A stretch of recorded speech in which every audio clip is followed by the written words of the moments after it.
우리가 참 마지막 읽은 이 대목은 아멘 하기가 참 주저하는 네, 우리가 말씀을 읽고 아멘 하는데 참 아멘 하기가 참 주저되는 그런 대목들이 있습니다. 여러분, 꽃이 필 때 사실 아름답지 않은 꽃은 없는 것 같아요. 냄새가 우리가 맡기에 좀 이렇게 역한 꽃은 있는데 꽃은 다 아름답지 않습니까?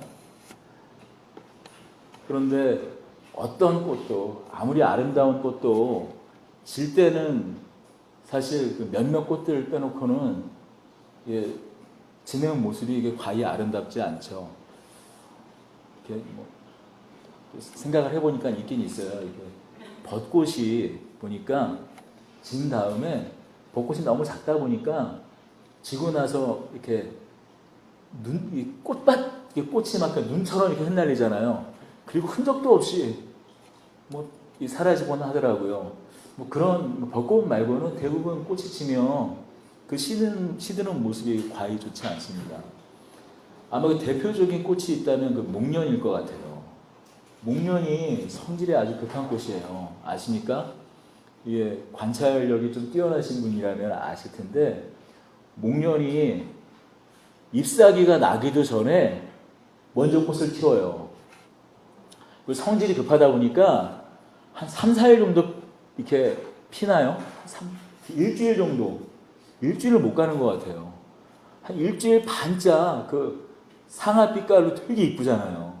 그런데 그게 떨어지면 꽃망울에서 그 꽃대에서 떨어지면 어때요? 아주 그 흑갈색으로 되게 이렇게 지저분하게 이렇게 시들잖아요. 다른 뭐 장미다 그런 것들은 이렇게 잘 마르기도 하지만 그건 지는 모습이 참 이렇게 보기가 좋지 않죠. 이렇게 사사 기도원을 이렇게 묵상하고 말씀을 계속 보면서 갑자기 문득 이 목련꽃이 생각난 거예요. 그러면 사사 기도원 하면 어떻습니까? 사사 중에서 뭐 대부분의 사사가 참 이스라엘이 어려운 지경 가운데 하나님의 부름을 받고 세움을 받아서 이스라엘을 구원하였죠.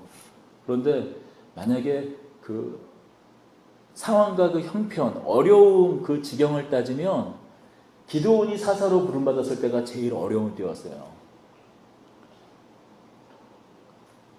기드온이 사사로 부름받았을 때가 어떤 상황이었나? 우리가 먼저 사사기 첫 시간에 이렇게 봤지만 7년 동안 미디안 사람들의 손아귀에 있었습니다. 그런데 대부분 하나님께서 다른 민족을 방망이 삼아서 그 이스라엘 백성들을 압제 가운데 신음하도록 허락하셨을 때 보면 대부분 그 속국처럼 식민지처럼 이렇게 지냈어요. 근데 미디안은 전략이 달라요. 다른 데들은 그냥 아예 주둔을 해가지고 야곱야곱 이렇게 빼먹는 식이라면 이 미디안은 살 틈을 안 주는 거예요. 살 틈을.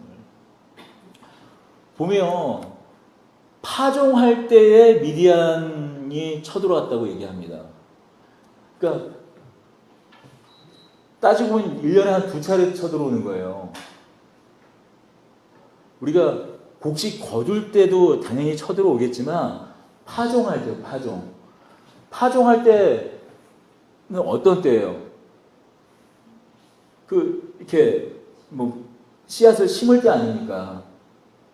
예를 들면은 우리가 뭐 한 적게는 이렇게 어떤 열매를 맺게 하려면은 뭐 보리든 뭐든 한 최소한 100분의 1 정도는 뭔가 심어야 뭐가 나오잖아요. 뭐 30배, 60배, 100배 하는 것처럼. 그러면 그 춘공기 때 참 어려울 때에 이제 식량이 다 떨어질 때 마지막 남겨두었던 그 종자 그거를 심으려 할 때 파종할 때 미디안이 쳐들어오는 거예요. 파종할 때.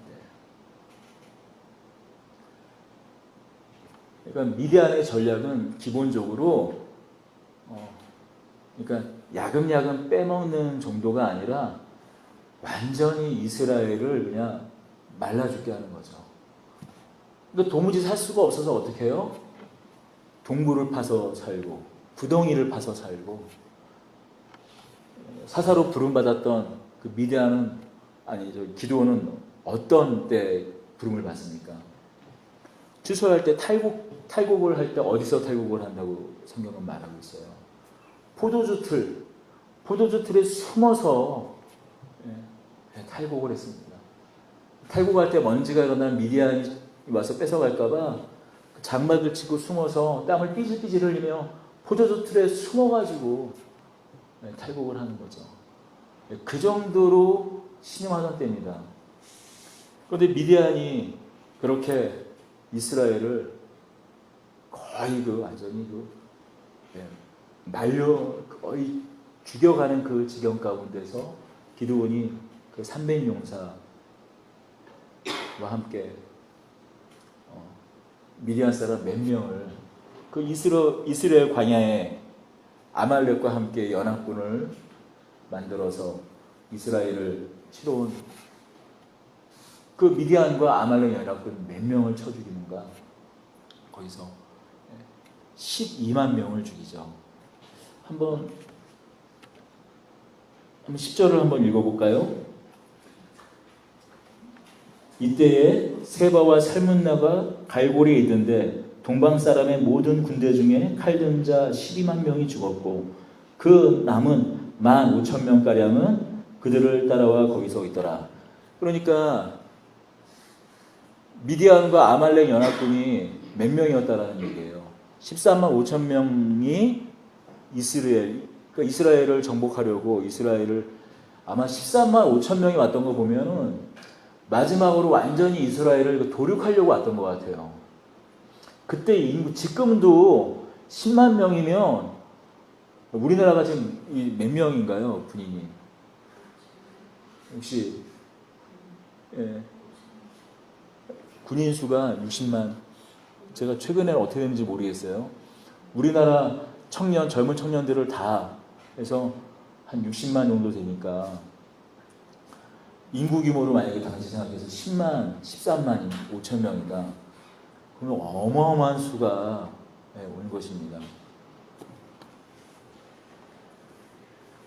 그런데 그 13만 5천 명 중에서 12만 명이 이스라엘 평야에서 어떻게 됩니까? 이스라엘 골짜기에서 기드온의 300용사는 그저 항아리 안에 횃불을 담아서 그냥 깨는 것밖에 안 했죠. 그런데 자기들끼리 치고받고 해서 거기서 12만 명이 죽은 것입니다. 그렇다면 어쨌든 이스라엘에 진쳐있던 거기서 진을 치고 있던 12만 명이 죽었으면 도대체 이 기드온과 300용사는 몇 명이 죽었을까? 보니까 한번 앞에 볼까요? 저기 한 2절입니다. 8장 2절. 기드온이 그들에게 이르되 내가 이제 행한 일이 너희가 한 것에 비교되겠느냐?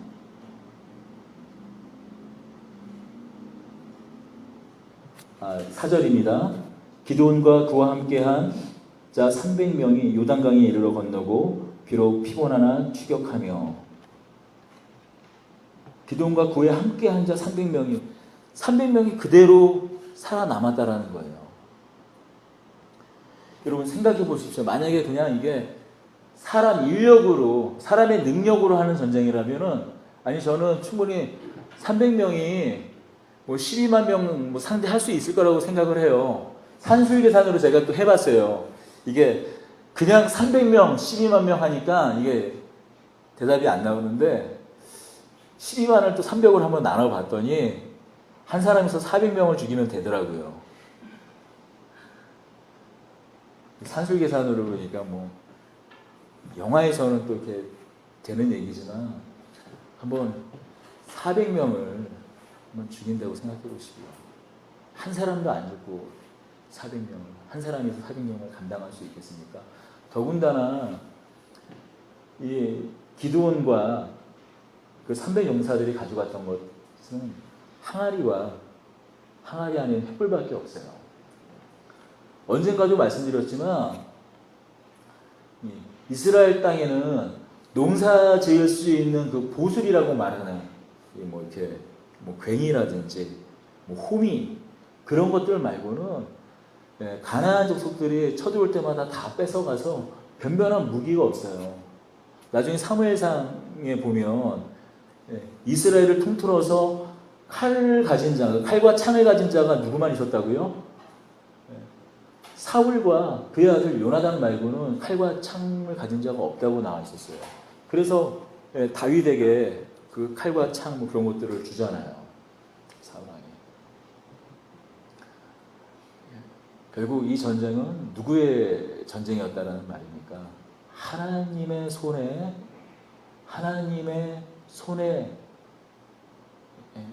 맡겨진 하나님이 하시는 전쟁이라는 것을 말하는 것이죠. 그래서 성경 기자들이 이 성경 말씀을 읽는 사람들이 다른 생각을 안 하도록 아예 이렇게 못 봐가지고 있어요. 21절 보면 우리가 7장 22절입니다. 300명이 나팔을 불 때에 여호와께서 그 온 진영에서 친구들끼리 칼로 치게 하심으로 300명이 나팔을 불 때에 여호와께서 그 온 진영에서 친구끼리 칼로 치게 하심으로 여호와께서 하셨단 말이죠.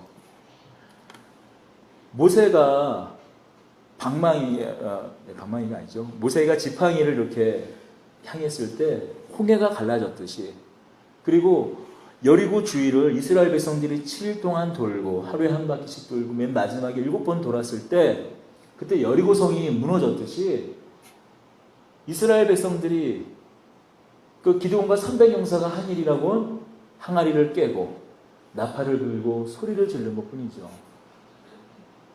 하나님께서 그 안에서 자징질환이 일어나게 하고 그들이 서로가 서로를 칼로 찌르게 하여서 12만 명이 죽은 것입니다. 그리고 오늘 이 8장의 본문과 같이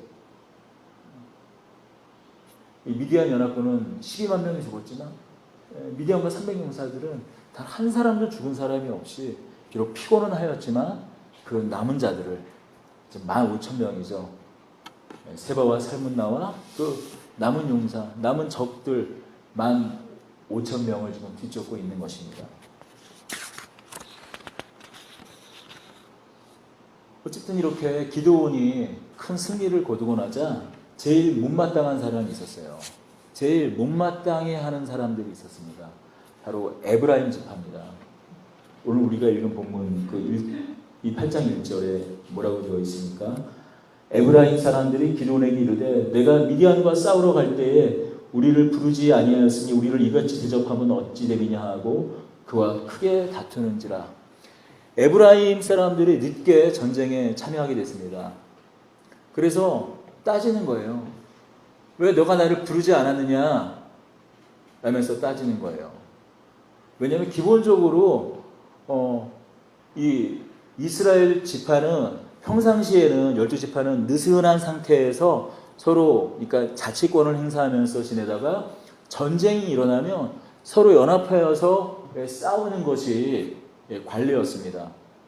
전복전쟁 처음에 이 가나안 전복전쟁 때도 어떻게 해요? 처음에 같이 연합해서 중부지방을 먼저 그리고 하소랑이 쳐들어왔을 때 북부 이 가나안 연합군을 나중에 남부 연합군을 다 하나씩 이렇게 다 연합해서 싸우잖아요.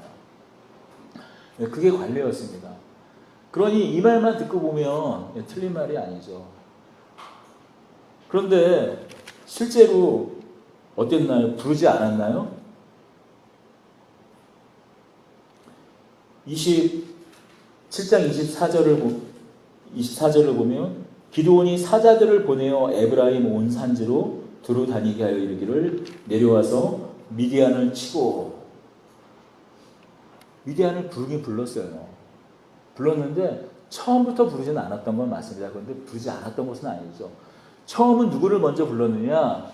이스라엘 그 평원을 중심으로 한 지파들 어디요? 아셀 지파, 납달리 지파, 므낫세 지파를 먼저 부르고 나서 그 나머지 그 패잔명들이 쫓아나갈 때 그때 뒤이어서 먼저 미디안의 공격을 처음으로 받는 지파는 세 지파가 세 지파가 먼저 당하는 쪽이 있었기 때문에 당장 그들을 먼저 불렀고 나중에 에브라임 지파를 불렀던 것이죠. 그런데 자신들 지파를 부르지 않았다고 지금 에브라임 지파가 기드온에게 지금 따지는 것입니다. 그러면 과연 이 에브라임 지파의 지금 마음이고 순전한 마음인가? 사실 따지고 보면 그렇지 않아요. 이 기드온 지파는 어떤 지파? 기드온이 소속된 지파는 므낫세 지파입니다. 맨 처음에 이 하나님께서 기드온을 부를 때 기드온이 뭐라고 말하니까 나는 우리 집은 므낫세 중에 가장 약한 집안이고 또 나는 우리 집안에서 가장 작은 자입니다라고 말하지 않습니까? 므낫세 지파예요. 근데 므낫세 지파와 에브라임 지파는 어떤 관계죠? 형제 지파입니다. 요셉이 애굽으로 가가지고 애굽에서 애굽 여인과 난 자녀가 누구죠? 첫째 장자가 므낫세고 그 다음이 에브라임 아닙니까? 그런데 야곱이 죽기 전에 그 자녀들을 이렇게 축복하면서 특별히 또 요셉의 자녀를 축복할 때에 손을 이렇게 엇갈리지 않습니까? 보통 오른손이 능력, 권능 그런 거 상징해서 장자에게 보통 손을 얹는데 이렇게 손을 이렇게 엇갈려서 하니까 요셉이 손을 다시 바로 잡아줄 때 아니다 라고 말하면서 그리고 장자가 받을 축복을 동생인 에브라임에게 줍니다. 그러면서 실제로 계속 그 이후의 일들을 보면 에브라임이 항상 그 월등한 능력을 이렇게 발휘를 해서 이스라엘을 대표하는 지파가 됐어요. 물론 여러 면에서 나중에 그 왕권은 유다 지파에 나왔지만 마치 어떤 장자권은 어떤 면목상의 장자권은 누가 갖냐면 에브라임 지파가 가져요. 그래서 우리가 하나님께서 성경에 보면 이스라엘을 향해서 나의 야곱아라고 말하기도 하지만 에브라임아라고 말하기도 하지 않습니까? 그러니까 에브라임아 하면 이스라엘을 말하는 거예요. 마치 그 에브라임 지파의 이름 가운데 이스라엘을 대표성을 담는 거죠. 그러니까 그 정도로 뭐라 그럴까요? 그 주도권을 가진 지파였습니다. 그러다 보니까 실제로 어떤 그 자리를 가졌어야 될 므낫세와 에브라임은 항상 이렇게 경쟁, 미묘한 갈등 관계에 있는 거죠. 그러니까 에브라임이 사실상 자신을 부르지 않았다라는 것은 이건 어떤 질투심. 생각해 보세요. 기드온과 300명이 무슨 큰 일, 무슨 거기서 대단한 일을 하게 되냐면 뒷짐지고 있었던 거예요. 사실 부르지 않았어도 그 정도 되면은 왔었어야 됐고. 그런데 막상 기드온과 그 므낫세 지파가 이렇게 큰 공을 세우니까 그때서야 자신들이 이스라엘 그 12지파 가운데에서 나타내는 그 영향력 같은 것들이 손상이 될까봐 지금 이렇게 뒤늦게 이렇게 따지는 것입니다. 그런데 참 기드온이 지혜로운 사람입니다. 참 사사다워요. 사사라는 존재가 어떤 역할을 하냐면은 이렇게 우리가 좀 약간 좀 이렇게 잘못 이해할 수 있는 게 뭐가 있냐면 먼저 그걸 먼저 말씀드리면 사사가 12지파를 다 대표하는 게 아니에요. 한 지파마다 사사가 사실은 별도로 이렇게 있어요. 뭐 예를 들면은 뭐 삼손과 같이 삼손 같은 경우는 유다 지파였죠. 그리고 각 지파마다 이렇게 그 사사가 별도로 다 있고 어떤 경우에 지금 이 사사기의 사사들이 시간 순으로 이렇게 있지만은 거의 비슷한 시간에 동시대적으로 같이 세워진 또 사사들이 또 있습니다.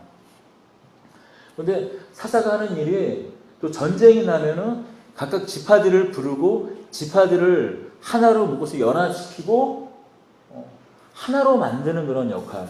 또 각 지파들이 분란이 있으며 그것들을 그 이해를 조종하는 역할을 하는 게 사사들의 역할이에요.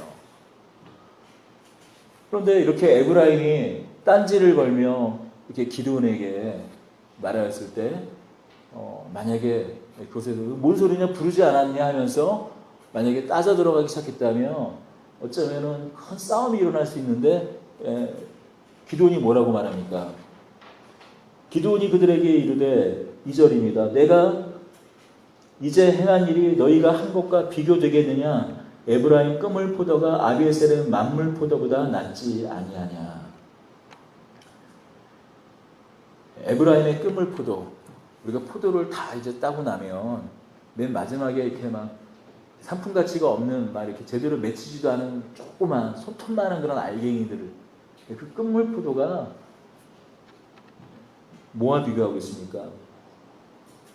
아비에셀의 만물포도. 아비에셀은 므낫세 지파 안에 또 이 기드온이 소속된 집안이, 그 가문의 이름이 아비에셀 집안인데, 그 아비에셀 그의 만물포도보다 에브라임 너희의 끝물포도가 훨씬 더 낫지 않냐. 뭐 사실 틀린 말은 아니거든요. 지금 에브라임은 그 12만 명 중에서 가장 중요한 군대대장 누구죠?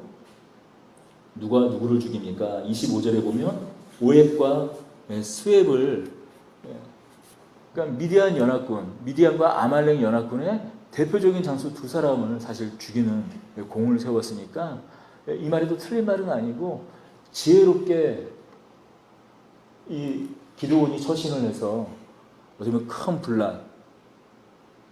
큰 분란이 있을 수 있었는데, 그 상황에서 기드온이 지혜를 발휘하여서 아주 잘 넘어가게 됩니다.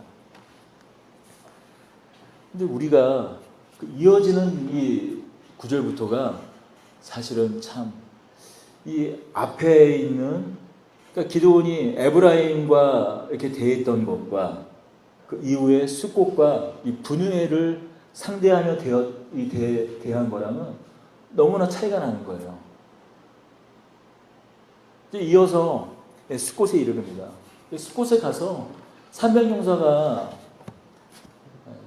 뭐 하나님께서 싸우셨지만 거기서 그냥 가만히 있어도 피곤한 거 아니겠어요?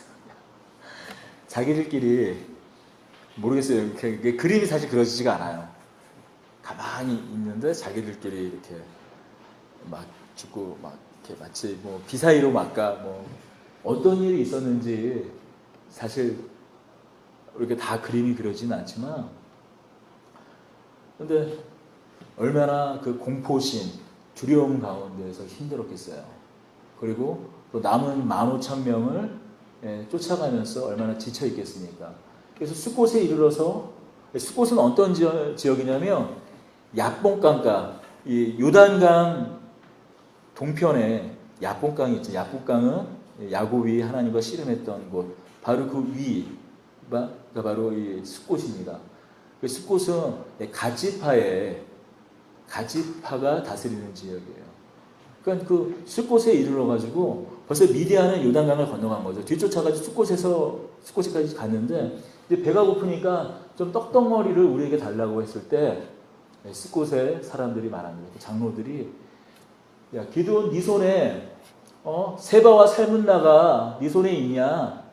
이거 무슨 말이냐면 네가 마치 이긴 것처럼, 그때는 전쟁에 승리하면 그 장수들이나 아니면 그 왕들을 목을 참수를 하는 경우도 있지만 뭐 귀를 자르거나 손목을 쳐서 그걸로 이제 승리의 증거로 삼았거든요. 세바와 살문나의 손이 네 손에 있다는 거냐? 라면서 이 기드온과 300용사의 그러니까 떡을 요청하는 것을 거부를 하죠. 그때 기드온이 말합니다. 내가 돌아올 때 어떻게 해요? 7절입니다. 기드온이 이르되 그러면 여호와께서 세바와 살문나를 내 손에 넘겨주신 후에 내가 들과시와 찔레로 너희 살을 찢으리라 하고, 앞에서 에브라임에게 어떻게 해요? 에브라임의 끝물포도가 아비에셀의 만물보다 낫지 않느냐라고 말했던 그 기드온이 그렇게 겸손하고 그 지파들의 그 연합과 화합을 언제나 생각하며 겸손했던 그 기드온의 반응과는 좀 다른 거예요. 물론 이해는 할 수 있죠. 왜냐하면 그 12지파는 항상 어려움에 처하면 서로 돕는 것이 관례고 왕이 없었기 때문에, 왜냐하면 여호수아 이후에 유력한 어떤 군대 장관이나 아니면 지도자가 없이 느슨한 지파 연합으로, 부족 연합으로 이렇게 이루어졌기 때문에 위급한 상황에는 더더욱 훨씬 더 도와야 되는 거죠. 그러니까 이 기드온의 반응이 그렇게 과격한 반응이라고만은 할 수 없지만, 그러나 이 말은 뭐냐면 찔레와 들가시와 찔레로 너희 살을 찢으리라 하고, 이거는 고문에서 너희를 다 죽이겠다라는 거예요. 가시와 어떤 성경에는 이렇게 번역됐어요. 들가시와 찔레를 땅에다가 펴 바른 다음에 너희를 짓밟아 죽이겠다. 그런 걸 말하는 거예요.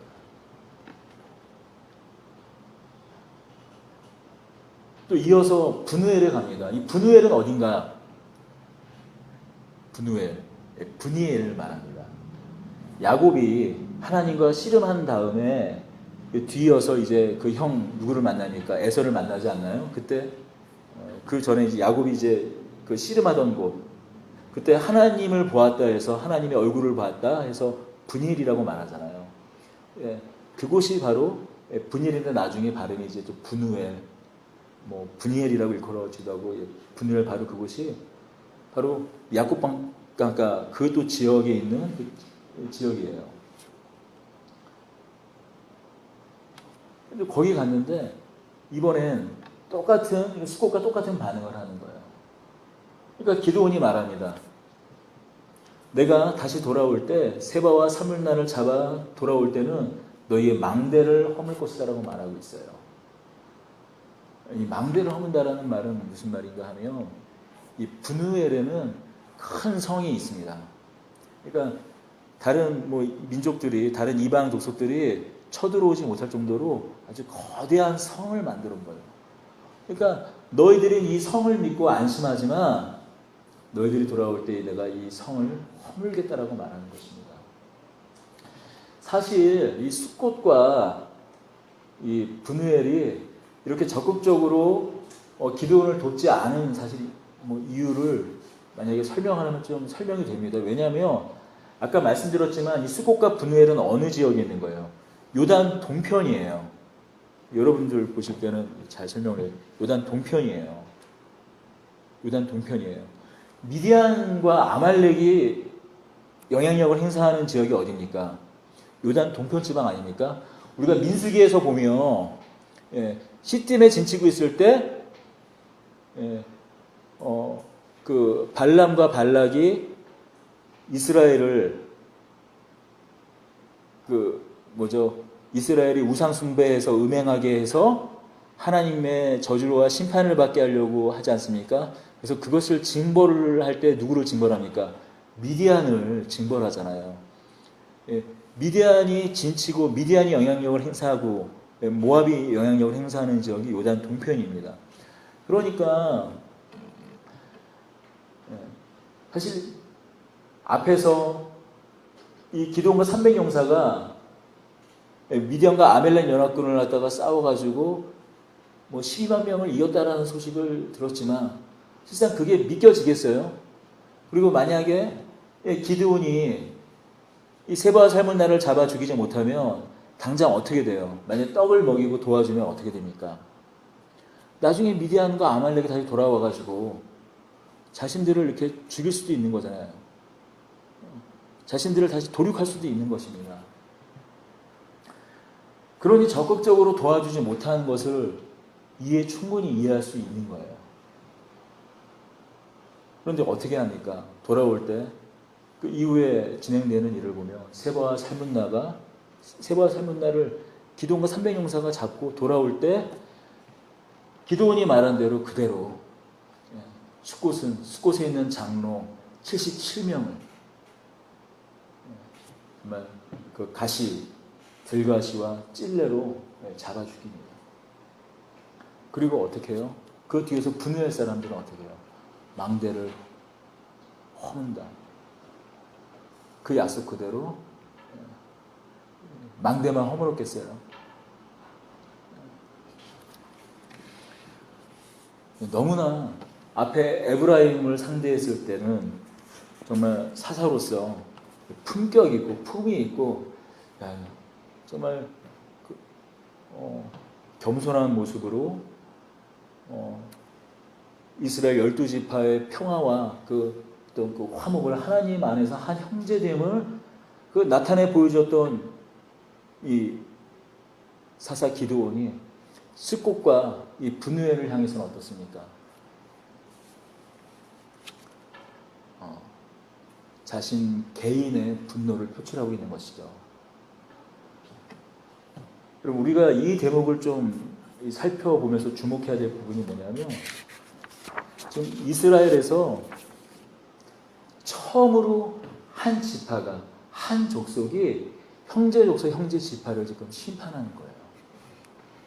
이스라엘이 그 전에 창세기부터 보면은 어떤 경우도 이런 경우는 없었어요. 딱 한 번 이런 경우는 있었습니다. 예, 우리가 시딤 음행 사건이라고 하잖아요. 민수기에서 보면은 미디안 여인과 그 모압 여인들과 이스라엘 백성들이 그 시딤에서 우상을 숭배하고 음행을 할 때 하나님의 진노가 임할 때 그 레위 지파인 비느하스가 칼을 들고 심판하는 장면은 나옵니다. 그것은 하나님의 거룩한 심판이었지 그 사사로운 한 개인의 어떤 그런 심판은 아니었던 것이죠. 근데 지금 이것은 무엇입니까?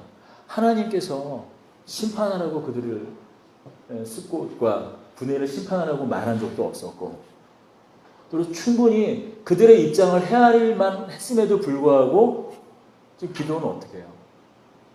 사사로이 자신 그 개인의 어떤 그 분은 풀이를 했던 것입니다. 우리가 이제 앞으로 이제 그 이어서 아비멜렉, 그 다음 입다, 그 다음에 삼손, 그 이후의 이야기를 계속 살펴보면 어떻게 되냐면은 그 전에는 없었던 이스라엘 각 지파 간의 그 내전, 서로 형제지간에 그 도륙하는 장면들이 계속 일어나요. 사실 그 발단, 그 동기를 제공하는 것이 바로 이 기드온의 이 사건이죠.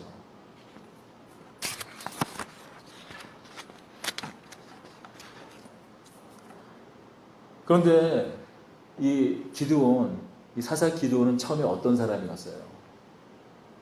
6장 15절에 처음 하나님께서 우리 함께 한번 살펴볼까요? 6장 15절로 잠깐 가보겠습니다. 하나님께서 이 기드온을 처음 불렀을 때 그는 어떤 사람이었습니까? 기드온이 그에게 대답하되 오 주여 내가 무엇으로 이스라엘을 구원하리이까? 보소서 나의 집은 므낫세 중에 극히 약하고 나는 내 아버지 집에서 가장 작은 자이니라 하되. 그리고 자신의 약함, 자신의 그 부족함을 알았기 때문에 끊임없이 하나님을 시험하지 않습니까? 내가 드리는 제물을 연락 한번 해보십시오. 불로 연락하면 믿겠습니다. 그리고 그것만으로 끝내나요? 또 손뭉치 가지고 하나님을 시험하잖아요. 하루는 이 손만 적게 하시고 꼭 그 다음날은 소문 안 적고 주변 땅만 마르게 해달라고. 그래서 끊임없이 자신이 너무나 나약하고 무능한 존재를 알기 때문에 정말 하나님께서 나와 함께 하시면 정말 하나님이 나와 함께 하시는 그 징표를 보여달라고 끊임없이 하나님께 증거를 요구하던 자였어요. 물론 이걸 부정적으로 보면 한없이 부정적으로 볼 수도 있지만 그만큼 자신의 연약함을 아는 사람이었다라는 것이죠. 그리고 그만큼 하나님의 도움을 요구하고 그만큼 겸손한 사람이기도 했다라는 것이에요.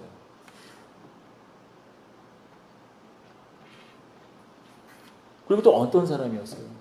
정말 그 말이 그 정도로 또 연약한 사람이었던 것이 나타나는 게 농사가 끝나가지고 그걸 탈곡을 하는데 포도주 틀에 숨어가지고 땀을 삐질삐질 흘리면서 아마 생각을 해보세요. 가을에 이제 뭐 보면 가을 거제한 다음에 바닥에다가 지금이나 이렇게 뭐 비닐을 쫙 깔고 이렇게 좀 당시에 거적 같은 것도 쫙 깔아놨겠죠.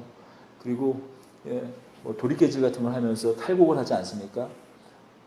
먼지가 얼마나 일어나요.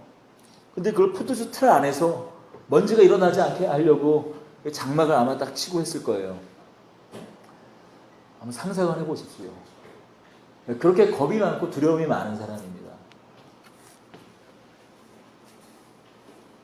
그런데 지금 이 숫곳과 이 분우회를 이 복수할 때의 모습은 보십시오.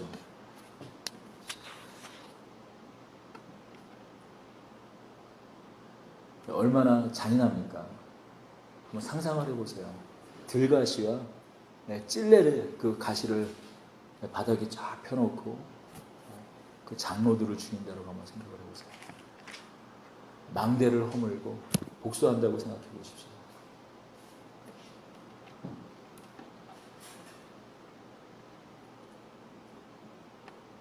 사실 사람이 이렇게 쉽게 변하는 존재라는 거예요. 사실 이 기드온이 힘을 가지지 못해서 두려움에 떨고 연약한 자였던 것이지, 힘을 가지게 되니까 어떤 사람이 됐습니까? 강한 자에게 강하고 약한 자에겐 더할 리 없이, 아니죠, 말을 잘못했네요. 강한 자에겐 약하고 약한 자에겐 그 더할 리 없이 그 강한, 그 전형적인 그 인간의 본성을 드러내고 있는 거예요. 그러니까 사실 변한 게 아니죠. 원래 사람이라는 게 어떤 존재라는 걸 너무도 적나라하게 보여주는 게 사실 기드온이라는 것입니다. 성경은 말씀하죠. 만물 가운데 가장 후패한 것이 사람이라고요. 우리는 뭐 사람이, 멀쩡한 사람이 변해서 저 모습이 되었다라고 생각을 하지만, 사람은 원래 그냥 처음부터 사실 그런 거예요. 조건과 환경이 딱 갖춰지고 그러면 누구 안에 그 안에 그 악한 본성이 드러난다라는 것이죠.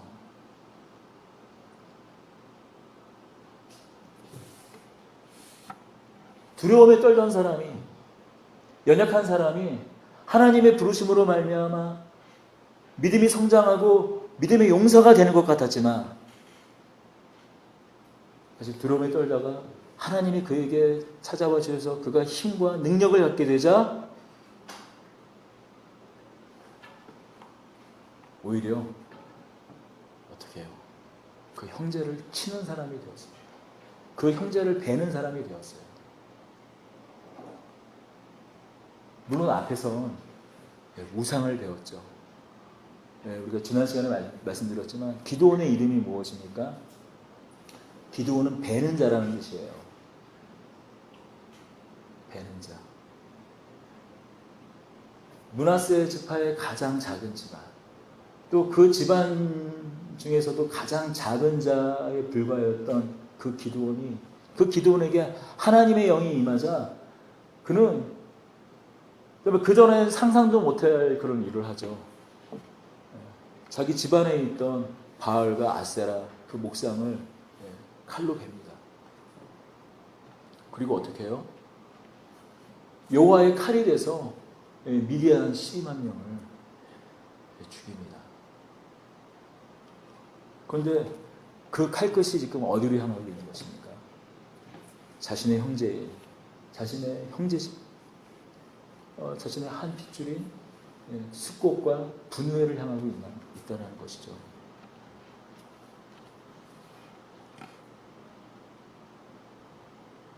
두려움에서 떨던 자에서 믿음의 용사로 변한 것 같지만 실상은 어떻습니까? 두려움에 떨던 자에서 자기 우상화로 지금 조금씩 나아가고 있는 것입니다. 하나님을 믿는 자에서 자기를 믿는 자로, 자기 힘을 믿는 자로 나아가고 있는 거예요. 그 구체적 증거가 이제부터 다음에 나오기 시작합니다. 22절입니다. 8장 22절 함께 읽어보겠습니다. 그때 이스라엘 사람들이 기드온에게 이르되 당신이 우리를 미디안의 손에서 구원하셨으니 당신과 당신의 아들과 당신의 손자가 우리를 다스리게 하소서 하는지라. 이건 무슨 말입니까? 왕이 되어달라는 얘기예요. 당신도 우리를 다스리고 당신이 우리를 구원하여 냈으니 당신도 우리를 다스리고 당신의 아들과 당신의 손자도 뭐예요? 왕만이 세습되는 거 아니에요. 사사는 세습직이 아니거든요. 그때그때 위기마다 하나님께서 세우시는 것이었죠. 그런데 지금 세습을 해달라는 건 뭐예요? 우리 왕이 되어달라는 거예요. 처음으로 지금 그 어떤 사사에게도 그런 요청을 하지 않았어요. 그 앞에 첫 사사 운니엘에게도 여호수아 모세까지 모세부터 만약에 사사로 친다면 모세에게 이스라엘 백성들이 당신과 당신의 아들들이 대대손손 우리 왕이 되어달라고 이스라엘 사람들이 부탁했었습니까? 그런 말 한 적 없었잖아요. 여호수아에게 여호수아와 당신과 당신의 아들과 당신의 손자가 대대로 우리의 사사가 되어달라고 얘기했습니까? 그런 적 없거든요. 운니엘에게 에웃에게 그런 말 한 적이 없거든요. 무엇입니까? 사실 이 말을 한 그 이유를 보면 앞에서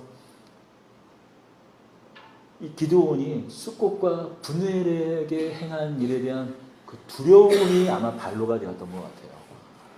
그런데 뒤이어서 보면은 기드온이 제법 훌륭한 말을 해요. 기드온이 그들에게 이르되 내가 너희를 다스리지 아니하겠고 나의 아들도 너희를 다스리지 아니할 것이요 여호와께서 너희를 다스리시리라. 하나님 주권 사상을 천명한 거예요. 하나님만이 오직 너희 왕이시다. 하나님만이 오직 너희 왕이시고 너희를 다스릴 것이다 라고 말하죠. 그런데 이 말이 빈말이었던 걸 알 수가 있는 게 이어지는 구절을 보면 어떻게 이어집니까? 기드온이 또 그들에게 이르되 내가 너희에게 요청할 일이 있으니 너희는 각기 탈취한 기고리를 내게 줄지니라 하였으니 이는 그들이 이스마엘 사람들이므로 금 기고리가 있었음이니라. 이스라엘 백성들 함께 전쟁에 참여했던 때 어떻게 해요? 이렇게 귀금속 같은 것들을 노력하고 탈취하지 않습니까? 귀금속을 다 모아오라는 거예요. 그래서 그것들을 다 녹여서 뭐를 만들었다고 뒤이어서 나옵니까? 에봇을 만듭니다. 에봇을 만들고 25절을 볼까요?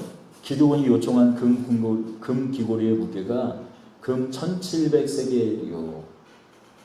그 외에 또 초승달 장식과 제물과 미디안 왕들이 입었던 자색 의복과 그 외에 그들의 낙타목에 둘렀던 사슬이 있었더라. 그 이스라엘, 미디안과 그 아말렉 사람들이 가지고 있던 금 귀고리와 그 다음에 낙타목에 있었던 초승달 그 장식들을 다 모아보니까 1700세겔이라고 나와 있습니다. 1700세겔을 갖다가 이제 키로수로 환산하면 한 2kg, 한 20kg에서 22kg쯤 돼요. 그러니까 금액을 따지면 도대체 얼마쯤 되나요? 제가 하려다가 그걸 깜빡 계산을 못했네요. 그럼 20kg는 사실 어마어마한 금액이죠. 양으로도 어마한 양이고요, 사실. 그것을 에봇을 만들어서 자신의 근거진 오브라에 그 에봇을 세워둡니다. 왜 이런 일을 벌이고 있는 것입니까? 그러니까 기드온의 마음 가운데 어떤 마음이 있는 거예요? 왕이 되고 싶은 마음이 있어요. 나중에 우리 뒤이어 구절을 보면 나오지만 30절입니다. 기드온이 아내가 많음으로 그의 몸에서 낳은 아들이 70명이었고 아내가 많음으로 그의 몸에서 낳은 아들이 70명이었고 그리고 세겜에는 첩이 있다고 그랬어요. 그러니까 앞에 아내가 많다고 그랬는데 그 아내는 정식으로 결혼한 여자의 아내라는 거고 첩은 정식으로 결혼하지 않은 이게 왕처럼 사는 거예요. 왕은 아니지만 왕과 같이. 분명히 율법에는 레위기에는 어떻게 돼요? 첩을 주지 말라고. 공식적으로 이제 율법이 제정된 이후에는 첩을 주지 못하게 하지 않았습니까? 그런데 여러 아내를 두고 첩까지 뒀습니다. 그리고 첩의 아내의 그 아들의 그 첩 소생인 세겜에 있는 첩의 소생의 이름은 뭐라고 지었어요? 아비멜렉이라고 지었습니다. 이 아비는 나의 아버지란 뜻이거든요. 멜렉은 왕이란 뜻입니다. 나의 아버지는 왕이다라는 뜻이에요. 아들의 이름을 나의 아버지는 왕이다라는 나의 아버지는 왕이다. 그러면은 기드온은 누구를 해요? 왕이라는 것이잖아요. 말로는 겸손하게 말하면서 하나님만이 오직 너희를 다스린다고 말은 하지만 실際자기 마음 가운데 왕이 되고 싶었던 거예요. 그런데 아직 주변 여건을 따라주지 않는 것이죠. 에브라임 지파라든지 보는 눈이 있으니까 왕으로 직접 행세하고 왕이 되진 않았지만 세상 왕과 똑같은 권세를 누리고 있는 것입니다. 수많은 아내를 두고 첩까지 거느리는 것이죠. 그렇게 영적으로 타락한 기드온입니다. 그리고 또 자신이 이렇게 다스리는 그 영지에 무엇을 두었다고요? 에봇을 두었어요. 에봇이 뭡니까?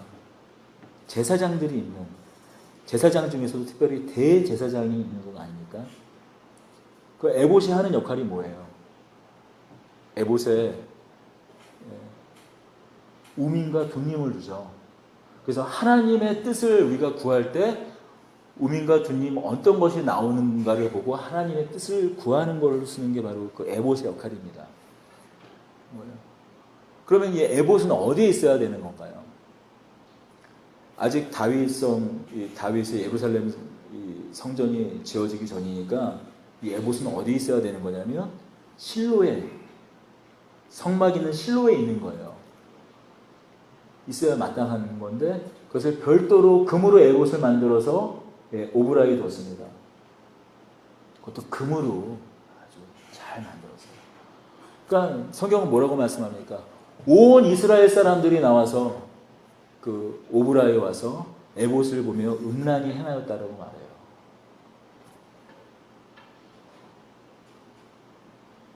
온 이스라엘 백성들이 어디로 가서 하나님의 뜻을 구하고 어디로 가서 하나님의 뜻과 영광을 드러내고 하나님께 제사를 해야 됩니까?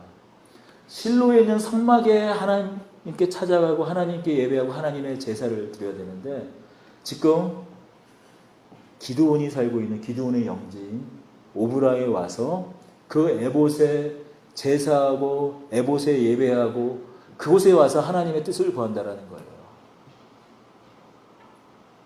마치 기드온이 마치 제사장이냐 하면서 그곳에서 제사장이 아닌 기드온, 제사장과 같은 그 영광을 누리고 또 왕이 아닌 기드온이 왕과 같은 그런 행동을 지금 하고 있는 것입니다.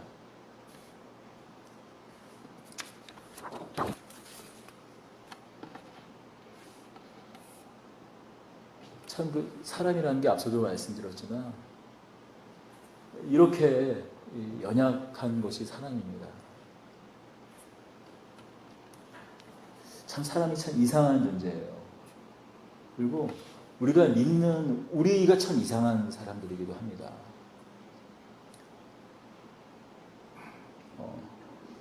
참 이런 말씀 드리기가 참 뭐하는데 제일 사고 많이 치는 성도, 제일 사고 많이 치는 목회자들이 누군지 아십니까? 능력 있는 성도, 능력 있는 목회자가 사고를 제일 많이 칩니다. 바라기는 저를 위해서 기도해 주십시오. 잘못하면 예언적 막 그렇게 되면 안 되는데 그래도 만약에 제가 사고를 칠 거라면 좀 무능한, 무익한 종이 되기를 원합니다. 우리 뭐 잊을만 하는 대형 사고 이렇게 나는 그런 목회자들이 누굽니까? 그냥 이름 없이 빛도 없이 쓰러져가는 개척교회 목사님들이 어디 사고 칩니까? 그저 전도하기 바쁘고 그냥 성도 한 사람 한 사람 오면은 그들을 위해서 기도하고 어떻게 하든지 불신자 전도해서 이렇게 그냥 하나님께 이렇게 조금이라도 그냥 성도들이 있어서 이렇게 하나님께 오붓하게 예배드렸으면 좋겠다라는 게 대부분 목회자들의 마음 아닙니까? 근데 잊을만 하면 사고 뻥뻥 나는 그런 교회 목회자, 능력의 종입니다. 정말 능력이 있어요. 근데 이거 아십니까? 우리 안에 하나님이 임하셔서, 하나님의 영이 임하셔서 능력이 올라가는 그것만큼 나도 올라간다는 거예요. 희한합니다. 내가 성령으로 충만해지고 내가 하나님을 더 잘 알고 하나님을 더 잘 경험하고 그래서 더 깊게 알게 되면 내가 더 겸손해지고 내가 더 사랑이 넘치는 사람이 돼야 되잖아요. 새벽 기도 1년 365일만 나오고, 그럼 우리가 어떤 사람이 돼야 돼요? 보면은 은혜가 뚝뚝 떨어져야 되잖아요. 근데 물론 많이 그러세요. 제가 항상 설교를 하다 보면 죄송합니다. 이렇게 죄송해요. 극단적인 케이스들을 얘기를 해야 이렇게 막 꽂히니까. 네, 그렇습니다. 많은 그 권사님들 이렇게 기도하시는 분들이 그래요. 그런데 대부분 정말 능력 있고 하나님을 잘 알고 말씀을 깊이 알고 기도하는 분들이 정죄로 나아가기가 좋다라는 것이죠. 내 안에 하나님이 커지는 것만큼, 내 안에 임재하시는, 내 안에 능력을 나타내시는 그 하나님이 커지는 것 그 이상으로 내 안에 내 중심, 자아 중심성, 자기 우상이 하나님이 커지는 것만큼 내 안에 하나님이 커지는 것만큼 내 안에 우상도 커진다라는 것이죠. 그 대표적인 인물이 누구였습니까? 사단이 그랬어요. 에스겔서나 여러 성경에 보면 사단이 처음에 하나님을 찬양하는 자, 하나님을 찬송하는 자로 있다가 누구보다도 하나님을 가까이 모시는 천사였지만 하나님을 대적하는 자가 됐잖아요.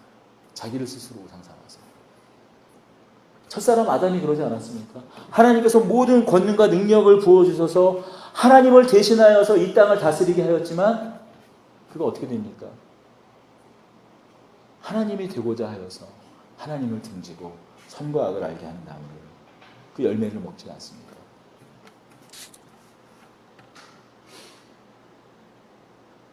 지금 기도원이 그렇다라는 거예요.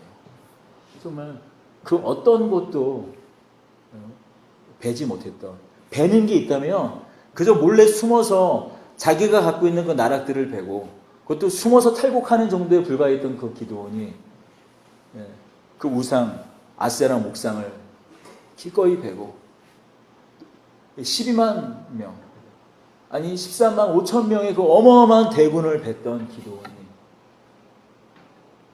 어느새 어떤 사람이 되었습니까? 자기 동족을 베는 사람이 되어버리고 말았어요. 그뿐인가요? 자기 안에 우상을 만들어 결국 어떻게 해요? 금 에봇을 만들어서 오브라에 두어서 성경을 말합니다. 그것이 올무가 되었다라고 말해요. 27절입니다. 기드온이 그 금으로 에봇 하나를 만들어 자기 성읍 오브라에 두었더니 온 이스라엘이 그것을 음란하게 위험으로 그것이 기드온과 그의 집에 올무가 된다. 이 올무라는 단어가 사사기 처음 어디에 등장합니까? 2장 3절에 등장합니다. 2장 3절입니다. 그러므로 내가 또 말하기를 내가 그들을 너희 앞에서 쫓아내지 아니하리니 그들이 너희 옆구리에 가시가 될 것이며 그들의 신들이 너희에게 올무가 되리라 하였느니라. 어떻게 보면 하나님께서 가장 큰 사랑을 베푼 기드온이었지만 그래서 가장 큰 능력을 가장 어마어마한 대군을 무찌르고 이스라엘을 구원했던 기드온이었지만 오히려 그가 자신에게도 올무가 되고 자기 자신 그 집안의 올무가 되고 결국 이후에 아비멜렉과 그 입가 삼손에 이어지기까지 나중에 다윗이 그 나라의 왕이 되었을 때까지 이스라엘 백성들이 그 깊은 영적인 어둠에 들어가게 되는 계기가 되었다는 것이죠.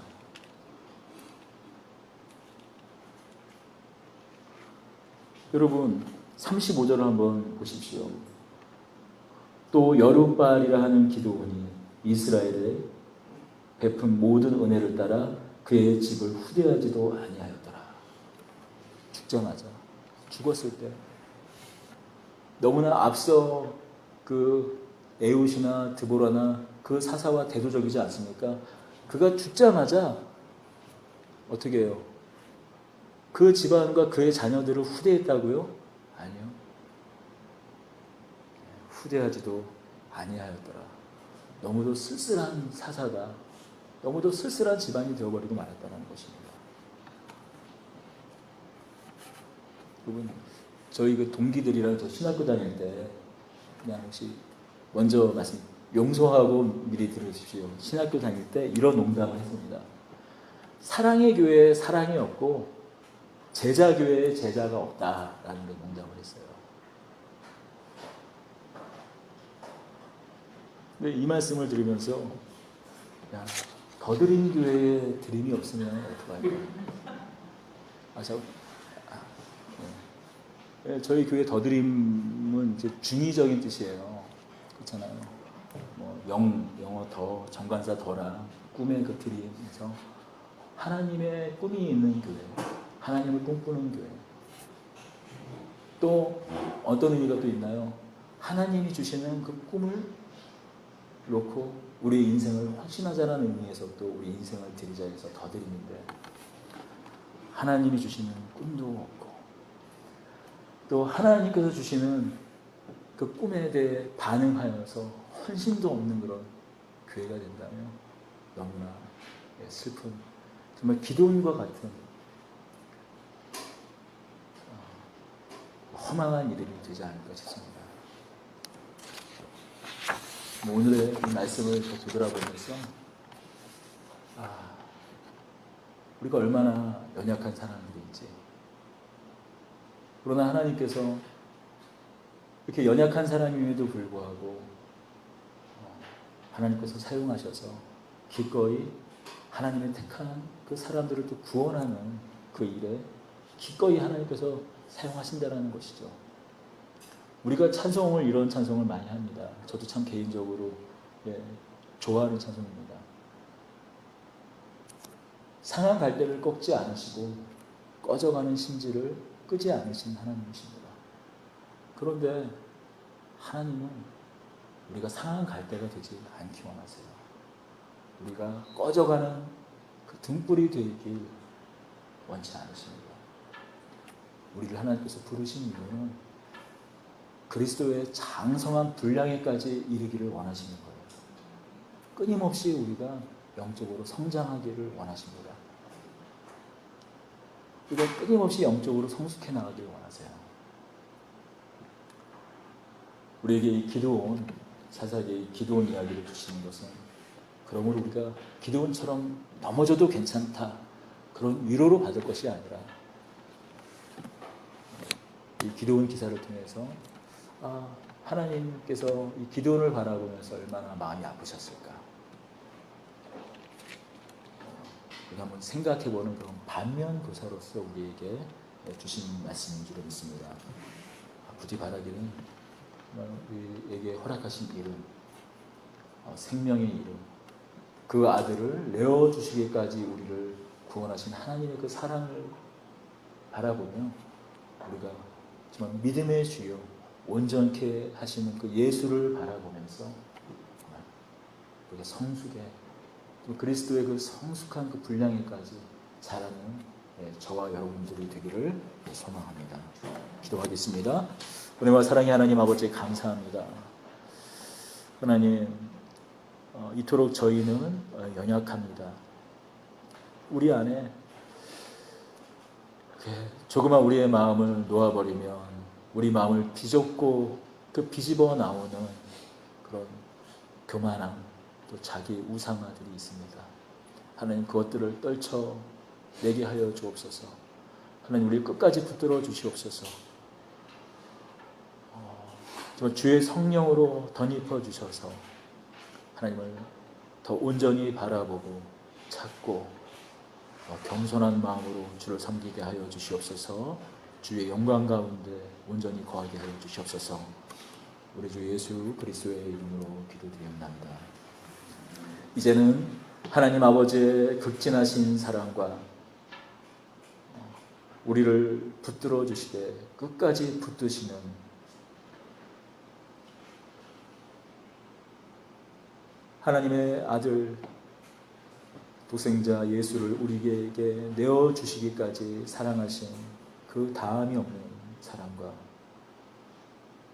이 자리에 역사하시며 우리 안에, 우리 심령 가운데 운행하시는 성령 하나님의 동행하심이 이제로부터 더드림 교회와 온 성도들 위해 함께 있기를 축원하옵나이다.